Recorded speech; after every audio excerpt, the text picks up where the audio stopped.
semuanya, apa kabar? Welcome, selamat datang.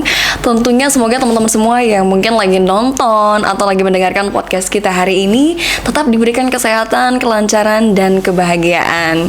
Tentunya kita hari ini juga masih menerapkan protokol kesehatan. Dan tenang aja, aku hari ini juga udah swab, terus juga udah menjaga jarak antara aku dan dirinya gitu, yang mungkin masih penasaran gitu ya siapa bintang tamu kita hari ini. Tapi sebelum itu ya, anyway nih, tak kenal maka tak sayang. Aku Awalnya Putri, yang biasa kalian bisa panggil Kak Awal atau mungkin Lia, boleh seenaknya aja gitu ya. Dan selaku podcaster kita hari ini, tentunya masih di podcast kesayangan kita, di mana lagi kalau bukan di My Tech, podcast yang berfokus pada perkembangan teknologi, khususnya teknologi yang berkembang di masyarakat. Pembahasan hari ini tentunya masih soal perkembangan teknologi yang lagi isunya ini viral banget di mana-mana gitu ya, di TikTok, di Instagram, banyak sekali yang sedang membicarakan tentang fokus hal ini. Spesifiknya soal dunia 3D, yaitu dunia yang katanya tanpa ruang dan waktu. Aduh, daripada bingung nih ya membayangkan dunia tanpa ruang dan waktu, kita mungkin langsung aja hadirkan narasumber kita selaku mahasiswa dan juga pemerhati teknologi dari mahasiswa Sekolah Vokasi IPB, ada Kak Dwi Ayu. Hai Kak, apa kabar? Hai Kak Awal, alhamdulillah baik. Kak Awal gimana nih kabarnya? Alhamdulillah aku juga baik. Tentunya udah bisa bertemu sama Kak Dwi nih ya. Ini pertama kali kita ketemu kan ya Kak Dwi? Pertama kali ketemu. Oke nih, alhamdulillah ya ketemunya udah langsung tatap muka gitu ya. Tapi anyway, ini pertama kali jangan-jangan Kak Dwi keluar rumah lagi setelah adanya pandemi? Oh enggak pertama kali sih, karena beberapa kali itu kan ada kegiatan kampus ya, jadi harus keluar lah kayak gitu. Oke, berarti vokasi IPB ini jangan-jangan udah offline juga atau gimana Kak Dwi? Enggak offline sih, beberapa kegiatan ini ada yang hybrid gitu ya, jadi ada yang offline, ada yang online juga gitu Kak Awal. I see, mungkin karena ada varian Omicron juga ya, jadi masih hybrid gitu ya sih pertemuan di kampus. Tapi seru banget berarti ya, udah sempat ketemu sama teman-teman yang mungkin kenalannya nih secara virtual, tapi sekarang udah bisa ketemu secara langsung. Bener-bener. Nah, sehubungan sama tadi aku udah mention nih soal teman-teman virtual yang sekarang ketemu langsung, masih ada korelasinya nih Kak Dwi sama pembahasan kita yang sangat kontroversial ya sebenarnya pembahasannya. Nah, pembahasan kita hari ini adalah soal metaverse. Aduh, udah berat ya Kak dari kata-katanya ya. Pembahasannya berat ya. Berat nih ya. Nah, Kak Dwi, pernah denger nggak nih soal metaverse ini apa? Waduh, metaverse ya. Mungkin akhir-akhir ini sering diomongin banyak orang juga, dan sering muncul juga di FYP TikTok gitu ya. Jadi banyak juga yang mungkin penasaran sama metaverse ini kayak gimana. Soalnya juga ada pembahasannya, korelasinya sama NFT gitu ya kan. NFT, aduh, ada korelasinya nih sama Gozali kan ya kemarin yang viral terus dapat uang miliaran gitu ya. Nah, Kak Dwi, berarti Kak Dwi sendiri bisa dikatakanlah lebih tahu atau lebih paham lah soal metaverse ini apa gitu. Nah, mungkin bisa kasih tahu teman-teman apa sih Kak metaverse itu? Oke, mungkin gak bisa dibilang tahu banget atau paham banget kali ya. Aku cuman kasih tahu sedikit yang aku paham aja. Jadi untuk metaverse ini tuh istilahnya tuh muncul dari novel berjudul Snow Crash. Jadi novel ini tuh muncul atau diterbitkan pada tahun 1992 gitu ya. Jadi di novel ini, metaverse ini tuh seolah-olah manusia ini bisa masuk ke dalam dunia digital gitu ya. Jadi manusia masuk ke situ menggunakan teknologi VR, tapi beda nih sama gambaran metaverse gitu, yang utopia, yang bagus, yang bahagia gitu ya. Malah di metaverse ini, di tampilan di novel ini tuh menggambarkan masalah-masalah yang muncul dari adanya metaverse gitu ya. Misalnya kecanduan teknologi, terus muncul diskriminasi gitu ya, kekerasan, yang macam-macam lah pokoknya. Dan bahkan sampai digambarkan ini tuh bisa berdampak di dunia nyatanya kayak gitu. Wow. Itu istilah pertamanya metaverse di novel itu. Berarti awalnya dari novel yang katanya dunia lewat VR gitu ya, kalau yang secara aku tangkap gitu. Nah Kak, tadi juga aku juga nggak tahu terlalu banyak sebenarnya soal metaverse, tapi aku sempat denger nih katanya ada korelasinya nih antara Mark Zuckerberg, pencipta Facebook, sama metaverse. Ada hubungan apa sih Kak Facebook dan metaverse ini? Oke, jadi di sini aku bantu sedikit jelasin aja. Dari tadi tokoh pencetusnya sendiri ya, Mark Zuckerberg atau CEO Facebook sendiri, dia itu mendefinisikan metaverse sebagai tempat di mana nantinya tuh manusia bisa berinteraksi di dunia virtual gitu ya.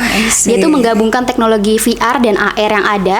Dan Mark Zuckerberg ini juga, dia itu nantinya bakal mengajak manusia itu untuk dapat berinteraksi dengan teknologi baru ini gitu ya. Apalagi kan Facebook juga udah mengganti nama menjadi Meta kan sekarang. Oh wow, ya.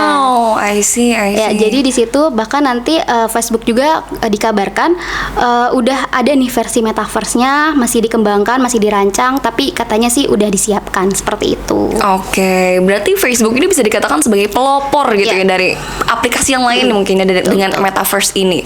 Nah, tadi kan Kak Dwi sempat beberapa kali nih mention soal VR gitu. Berarti kan ada korelasinya nih ke hubungan antara metaverse dan VR-nya. Nah, kalau untuk penggunaannya sendiri gimana sih Kak si metaverse dengan VR ini? Oke, untuk penggunaannya mungkin buat nanti ya untuk penggunaan metaverse-nya ini. Jadi yang pertama itu kalian-kalian nih yang nantinya bakal pakai metaverse, kalian tuh harus punya dulu nih mau masuk menggunakan jenis platform apa gitu kan. Ada yang mungkin hiburan melalui media online, game online gitu ya kan.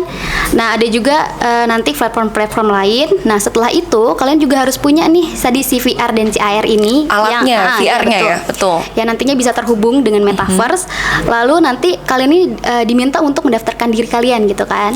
Nah, nanti setelah daftar, setelah sudah bisa tuh masuk ke metaverse, nah kalian bisa beraktivitas di situ ya. Banyak banget aktivitas. Ada yang bisa bangun lahan, bikin kantor, atau main game online, berbisnis. Bisnis itu bisa ya. Oke, menarik banget berarti ya. Tadi kan udah di-mention, berarti harus punya VR-nya dulu nih ya, teman-teman, awas ya, hati-hati ya. Nah, metaverse ini kan juga lagi viral banget ya Kak Dwi ya, di beberapa platform banyak sekali yang lagi membahas metaverse. Salah satunya adalah di TikTok gitu ya. Nah, kira-kira nih menurut pendapat Kak Dwi sebagai pemerhati teknologi, menurut Kak Dwi sendiri kenapa sih Kak metaverse ini bisa se-viral ini? Mungkin menurut aku hal yang bikin metaverse ini tuh jadi viral atau sekarang lagi banyak banget diomongin, mungkin karena metaverse ini kan kayak gambaran baru teknologi gitu ya kan. Terus juga menghadirkan banyak keuntungan nih nantinya ya kan. Nanti bisa ketemu tanpa harus langsung bertatap muka gitu ya kan. Terus sambil tiduran rebahan itu bisa ketemu langsung. Juga banyak ada kegiatan-kegiatan lain yang ditawarkan. Dan apalagi sekarang tuh makin banyak selebriti atau tokoh-tokoh yang menggunakan metaverse ini gitu ya kan. Nah, terus tadi juga ada yang dapat keuntungan dari menggiurkan keuntungan ya. Iya betul. Nah, mungkin ini yang bahkan sekarang lagi dilirik banyak orang gitu. Jadi viral gitu sekarang. Jadi viral gitu ya. Jadi diomongan di mana-mana gitu betul. ya. Nah, mungkin masih banyak teman-teman yang bingung juga nih metaverse ini konsepnya seperti apa. Mungkin agak tidak terbayangkan. Mungkin Kak Dwi bisa bantu nih, konsep dari metaverse sendiri itu seperti apa? Oke. Untuk konsepnya sendiri ya, dilansir dari olbat.fm.com, sudah ada 2 konsep nih metaverse ini ya. Dari yang pertama itu bisa nih kita membangun lingkungan dari nol ya, menggunakan cryptocurrency dan NFT tadi. Terus bisa juga dapat hiburan nih, game online ya kan, menggunakan platform Animal Crossing atau game Fortnite kayak gitu. Tapi ya tetap diingat lah, menggunakan metaverse ini juga pasti ada dampak baik atau buruknya gitu ya. Jadi harus digunakan secara baik dan benar gitu ya. I see, benar-benar harus diingat gitu ya bahwa itu juga ada dampaknya gitu. Nah ini kita mulai masuk nih ke pendapat atau opini Kak Dwi. Tadi kan udah mention beberapa kali juga nih soal dampak dari kesehatan fisik gitu ya dari penggunaan metaverse. Nah, pendapat Kak Dwi soal metaverse, kalau kita hubungkan dengan manusia yang katanya makhluk sosial, ini dampaknya bisa seperti apa Kak Dwi? Oke, tadi dampaknya kan pasti ada positif dan negatifnya. Mungkin aku bakal bahas dampak positifnya dulu ya. Buat dampak positifnya mungkin sekarang kan lagi masa pandemi, kita susah buat ketemu sama orang ya kan. Jadi adanya metaverse ini tuh membantu kita buat bisa berinteraksi sama orang banyak tanpa harus bertatap muka langsung. Yang tadinya kita mungkin pakai aplikasi kayak Zoom, Google Meet, Skype segala macem. Nah, nanti dengan adanya metaverse ini kita tuh bisa seolah-olah bertemu secara langsung gitu ya. Seolah-olah ada di ruang yang sama gitu. Pasti kan lebih nyaman juga ya kan. Betul. Terus lalu di metaverse juga banyak tadi interaksi yang bisa dilakukan, misalnya tadi game online gitu kan. Terus membangun kantor, lahan, berbisnis gitu ya. Apalagi seperti itu. Jadi banyak keuntungan yang ditawarkan oleh metaverse ini. Tapi tetap diingat ya, metaverse juga bisa menimbulkan dampak negatif gitu ya. Baik itu secara fisik maupun secara psikologi. Mungkin kalau secara fisik yang tadinya sering beraktivitas jadi malas beraktivitas, jadi males-malesan, nggak bisa produktif gitu ya. Iya, betul di ruangan doang gitu ya, pasti, mungkin diamnya. Pasti kan menimbulkan dampak kesehatan, misalnya buat dampak penglihatan ya kan memburuk mungkin ya kan, pakai VR terus kan, iya betul.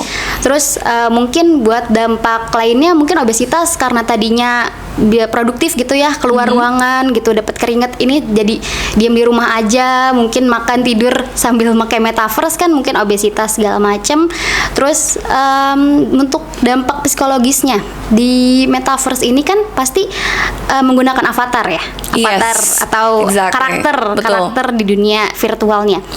Pasti kan di dunia metaverse ini digambarkan baik gitu ya. Iya, betul. Pokoknya citra pribadi pasti, iya betul. Yang nggak kesampaian tuh di metaverse tuh bisa terwujud gitu betul. Nah, mungkin orang-orang ini bakal punya dampak kebingungan sama jati dirinya dia, yang asli yang mana, yang di dunia maya yang mana. Mungkin ini akan mempengaruhi kesehatan psikologis untuk penggunanya ya, betul. Seperti itu. Wow, tapi tetap menarik banget sih konsep dari metaverse ini. Memang ya kita nggak bisa kita hilangkan ya. Segala sesuatu ini pasti ada pro dan kontra dari penggunaannya, terutama ini agak sedikit kontroversial juga kan soal metaverse ini gitu. Oke, mungkin terakhir nih Kak Dwi sebagai closing statement atau mungkin warning untuk para milenial gitu yang sedang menyaksikan kita. Nah, apa sih Kak yang harus kita siapkan dalam menghadapi metaverse ini? Oke, mungkin closing statement dari aku untuk para milenial ini mungkin harus menyiapkan diri gitu ya untuk lebih selektif lagi, objektif lagi. Jadi bertanggung jawab nanti untuk menggunakan metaverse ini, lalu berpikir lebih kritis lah. Dan yang paling penting itu harus tetap menjaga sosialisasi di dunia nyatanya seperti itu. Wah, menarik banget ya closing statementnya. Benar-benar sangat-sangat membuat kita agak sedikit pusing gitu ya. Nah, meskipun masih banyak nih pembahasan yang menarik soal metaverse perlu digali lagi, tapi mungkin intinya yang kita dapatkan dari pembincangan aku nih bersama Kak Dwi ada poin pentingnya bahwa kita tetap harus mengikuti perkembangan teknologi. Kita tetap harus tahu nih soal perkembangan teknologi, tapi tentunya dengan diimbangi dengan sifat kita yang bertanggung jawab terhadap perkembangan teknologi tersebut. Nah, terima kasih Kak Dwi sudah berkenan untuk hadir dan juga membagikan opininya soal metaverse. Semoga nanti kita bisa ketemu mungkin ya di luar ruangan ini gitu ya. Nah, terima kasih juga untuk teman-teman yang sudah menyaksikan. Saya Aulia Putri Ansori dari MyTech pamit dulu diri. Sampai jumpa lagi di pembahasan kita berikutnya soal perkembangan teknologi lainnya. I'll see you next time. Have a great day. Bye.